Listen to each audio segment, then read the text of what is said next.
So, when I'm looking at the comments now, I think it seems, one of the big concerns is, about the Second Amendment. Obviously, you're a veteran.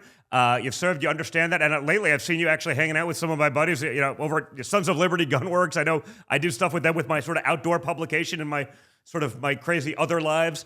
Talk a little bit about that because there seems to be sort of, has there been a change in that? Is there just a more of an understanding, of the Second Amendment because it's the one that seems to repeat itself a lot. I'd love you to just be able to address it for the crowd. Yeah, of course. Now, I grew up here in Hawaii, where, as you probably know, it's one of the most restrictive gun ownership states in the country.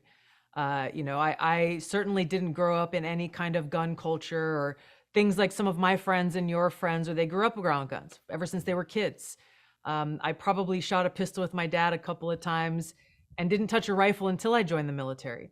And even then, for those of you who may be watching who served in the military, you know how restrictive the military is with firearms for safety reasons. You sign your rifle out, you go to the range, you qualify, or you do your training event.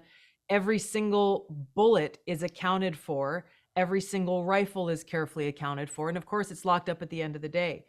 So I've always held the position that I support the Second Amendment and understood our intrinsic right as humans to defend ourselves and to defend our loved ones. I got to tell you, as time went on, and I spent a lot of time, especially over my campaign for president and the years since, with a lot of folks in New Hampshire and Iowa and different parts of the country who had a very different experience than I did growing up. And they raised a lot of concerns around some of the things that throughout my time in Congress had all been coined as, well, this is common sense gun safety laws.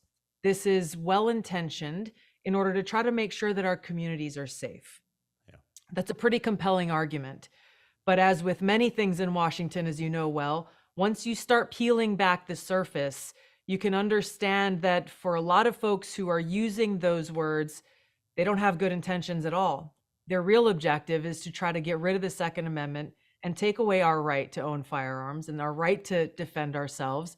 And even more pointedly, especially with where we are now and where the Biden-Harris administration has taken us, our founders intended the Second Amendment to be a check on the abuse of power by a tyrannical government.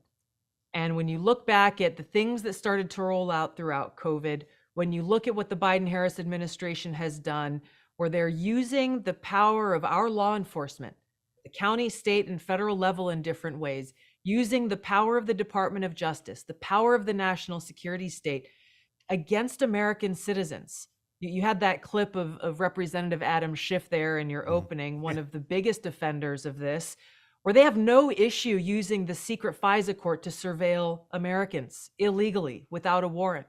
They have no issue sicking the FBI or other law enforcement agencies against American citizens who've done nothing wrong other than exercise their right to free speech. So over time, my increased understanding, my being able to have some really great and honest conversations with Americans who cherish our freedom, who cherish the Second Amendment, helped me better understand what it really meant. My husband and I are gun owners and recently competed in the tactical games for the first time.